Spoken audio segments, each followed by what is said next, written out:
سبحانہ کی حمد و ثنا کے بعد آقائے نامدار نور مجسم سید عالم فخر آدم و بنی آدم احمد مجتبی کونین کے سرور ختم نبوت کے تاجدار ہمارے آقا و مولا جناب محمد رسول اللہ صلی اللہ تعالیٰ علیہ وآلہ وصحبہ وسلم کی خدمت اقدس میں ہدیہ درود و سلام پیش کرنے کے بعد اہل اسلام اہل سنت و جماعت عاشقان مصطفیٰ محبان اولیاء السلام علیکم ورحمۃ اللہ تعالیٰ وبرکاتہ۔ سامعین گرامی قدر، ہر سال کی طرح اس سال بھی اس خوبصورت جامع مسجد مدینہ میں یہ سالانہ محفل میلاد مصطفیٰ صلی اللہ علیہ وسلم انعقاد پذیر ہے۔ بڑے ہی محترم عزت مآب استاد محترم جناب استاد محمد اشرف صاحب، آپ نے گزشتہ سال حکم فرمایا یہاں اوپر جو آگے مسجد ہے، اور پھر ہمارے پاس ابھی چند دن پہلے آپ بزرگ ہیں فون کر دیتے تو کافی تھا، لیکن آپ تشریف لے کے آئے ہمارے پاس، خدمت کا موقع دیا ہمیں اور حکم دیا تو میں یہاں پر حاضر ہو گیا۔ اللہ رب ذوالجلال آپ کو دارین کی سعادت نصیب فرمائے۔ جو بھی یہ اہتمام ہے اس مسجد انتظامیہ جملہ اس آبادی کا، جتنے بھی یہاں پر اہل محلہ جنہوں نے دامے درہمیں سخانے بزرگوں نے بچوں نے جوانوں نے خواتین نے جس انداز سے رسول پاک علیہ السلام سے محبت کا اظہار کیا ہے، اللہ رب ذوالجلال ان کو کسی بھی دنیا دار کمینے کا محتاج نہ کرے۔ دارین کی اللہ سعادت نعمتوں سے مالا مال فرمائے، اولادوں کو کامیاب و کامران فرمائے، اولادوں کو قدردان و خدمتگار بنائے، گھروں میں برکت رحمت نازل فرمائے۔ سامعین محترم، میں نے آپ حضرات کے سامنے قرآن مقدس کی 2 جگہ سے تلاوت کرنے کا شرف حاصل کیا۔ ایک چوتھا پارہ سورہ آل عمران ہے اور 11ویں پارے سے میں نے آپ حضرات کے سامنے سورہ یونس سے ایک مشہور و معروف آیت مبارکہ پڑھنے کا شرف حاصل کیا۔ اللہ جل جلالہ نے سورہ بقرہ سے میں نے ایک مقام پڑھا پہلے پارے سے۔ اللہ جل جلالہ نے جو ارشاد فرمایا، اس سے پتہ یہ چلتا ہے کہ پوری دنیا میں جتنے بھی تاریخ میں سلاطین عالم جتنے بادشاہ گزرے اب بھی موجود ہیں، انہوں نے اپنے درباروں کے آداب بنا رکھے ہیں۔ جو بھی دربار میں آئے گا وہ اونچی بات نہیں کرے گا، اونچی آواز سے صاف ستھرا آئے گا، بات کرنے کی اجازت ہوگی تو کرے گا، ورنہ خاموش، اپنا ہو بیگانہ ہو، بڑا ہو چھوٹا ہو، کوئی بھی ہو، بادشاہ کے دربار میں آئے گا۔ بادشاہ نے یہ اصول اور آداب بنائے ہیں کہ جو یہاں پر آئے گا وہ ان اصولوں کی خلاف ورزی نہیں کرے گا۔ لیکن جن کا میلاد ہم منا رہے ہیں وہ کائنات کا ایسا شہنشاہ اور بادشاہ ہے کہ جس کے دربار کا ادب خود اللہ رب ذوالجلال سکھا رہا ہے۔ توجہ ہے، جو بھی خاموش ہے ذرا مسکرا کر کہتے سبحان اللہ۔ ارے اس نبی کے آنے سے تو پورا جہان خوش ہوا ہے، سمندر کی مچھلیاں جو انسان نہیں ہیں، عقل نہیں ہے، وہ بھی خوش ہوئی ہے۔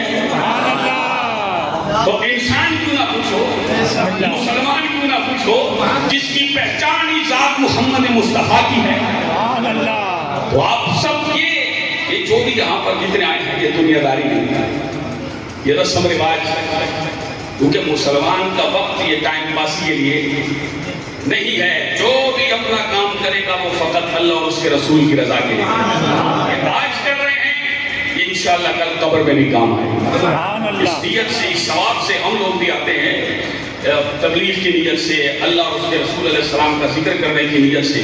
جنہوں نے اس محفل کو سجایا، ہم پھر یہ کہتے ہیں کہ اللہ ان کو جزائے خیر نصیب فرمائے۔ آپ جتنے بھی لوگ دور و نزدیک سے آئے ہیں، اللہ رب ذوالجلال آپ سب کو سکون والی اچھی زندگیاں نصیب فرمائے۔ سامعین گرامی قدر، اللہ جل جلالہ نے قرآن مقدس میں ارشاد فرمایا، بڑا ذوق ہے آپ کا، بڑی محبت ہے آپ کی، اللہ آپ کو خوش رکھے۔ اللہ کیا قرآن میں ارشاد فرماتا ہے، کیونکہ صحابہ کرام عرض کرتے تھے یا رسول اللہ صلی اللہ علیہ وسلم ہماری رعایت ہے۔ اس کے 2 مطلب پھر نکلتے تھے۔ وہ جو دشمن تھے اسلام کے، دشمن تھے سرکار علیہ السلام کے، دشمن تھے نبی پاک علیہ السلام کے، صحابہ کرام کے، انہوں نے منہ کو ٹیڑھا کر کے اور لفظ کو کھینچ کر پڑھا اور نعوذ باللہ مطلب نبی پاک علیہ السلام کی شان میں بے ادبی کرنا تھا. جی اللہ معاف فرمائے, میں وہ لفظ نہیں کہتا, اس کا مطلب کیا, بس اتنا کافی ہے کہ وہ سرکار علیہ السلام کے دشمن تھے تو اس لیے وہ بے ادبی کرتے تھے. اب مخلوق ہے اور صحابہ ادب کر رہے ہیں, لیکن وہ غیرت مند بادشاہ اللہ کیا حکم دیتا, قرآن ہے, میری بات نہیں, کسی عالم فاضل پیر فقیر شیخ کی بات نہیں, کسی ولی دوست قطب ابدال نجیب قلندر کی بات نہیں, بلکہ خدا فرماتا ہے جس نے ساری کائنات کو بنایا ہے, حکم دیتا ہے اپنی کتاب میں, جو نماز میں پڑھی جاتی ہے, تراویح میں پڑھی جاتی ہے, عید کی نماز میں پڑھی جاتی ہے, لوگ پڑھتے ہیں, ایک حرف پر خدا 10 نیکیاں دیتا ہے. اللہ نے ارشاد فرمایا یا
بلند نہیں کرتے, حضور کی خدمت میں ایسے ادب سے بیٹھتے, صحابہ کرام حضور کی تعظیم اور توقیر کرتے جیسے صحابہ کے سروں پر پرندے بیٹھے ہوں, تھوڑے سے ہلیں گے تو پرندے اٹھ جائیں گے, ایسے ساکت ہو کر بیٹھتے. سبحان اللہ. حضور کے دربار کا اتنا نیت خالص, لیکن جب باطل نے, دشمن نے, اللہ کے نبی کے دشمنوں نے جب یہ طریقہ اختیار کیا کہ لفظ وہی تھا لیکن اس کو ٹیڑھا کر کے بیان کیا, راعی غنمنا, یہ انہوں نے کہا راعینا, اس طرح سے کہا تو خدا نے حکم دیا لا تقولوا, اے میرے نبی کے صحابہ راعینا نہ کہو. حالانکہ راعینا لفظ درست ہے لیکن اس کو وہ ٹیڑھا کرتے تھے, اللہ نے اس سے درست لفظ کو ہی حضور کی خدمت میں بولنے سے منع فرمایا. آپ اندازہ فرمائیں سرکار کی شان کا عالم, اللہ اکبر کبیرہ, یا اللہ کیا کہیں, فرمایا وقولوا, اور تم کہو انظرنا یا رسول اللہ, ہم پہ نظر کرم فرمائیے. قرآن ہے, فرمایا واسمعوا, اور جب میرے نبی بات کریں تو پھر ایک ہی دفعہ سنو, توجہ سے سنو, واسمعوا سنو, وللکافرین عذاب علیم, اور کافروں کے لیے دردناک, رسوا کر دینے والا, ذلت والا عذاب ہے. اللہ اکبر کبیرہ. قربان جائیں صحابہ کرام سے ساری دنیا نے ادب سیکھا. حضرت عروہ بن مسعود ثقفی فرماتے ہیں جب مسلمان نہیں ہوا تھا میں سرکار کے دربار میں گیا, میں نے وہاں جا کر میں نے جب یہ دیکھا, میں دنیا کے بڑے بڑے بادشاہوں کے دربار میں گیا, لیکن جیسی عزت اور توقیر اور ادب صحابہ کرام سرکار کا کرتے تھے, کسی بادشاہ کا دربار نہیں کرتا تھا. فرماتے ہیں بخاری کی بڑی طویل حدیث ہے, کبھی بیٹا باپ کے ساتھ ایسا نہیں کرتا, لیکن کہتے ہیں صحابہ کرام بیٹھے ہوتے, سرکار اپنا لعاب دہن شریف منہ سے جدا کر دے. اس سے چھوٹا لفظ تو نہیں بول سکتے, ہم اپنے لیے کہیں گے تو تھوک ہوگا. لعاب دہن کہتے ہیں منہ کو دہن کہتے ہیں, اور لعاب تو یہ رطوبت ہے, یعنی جو یہ منہ سے پانی نکلتا ہے تو اس کو ہم تھوک کہتے ہیں. بزاق عربی میں بزاق کہتے ہیں. تو لعاب دہن جناب رسالت مآب جب منہ مبارک سے جدا کر کے صحابہ کرام زمین پہ نہیں گرنے دے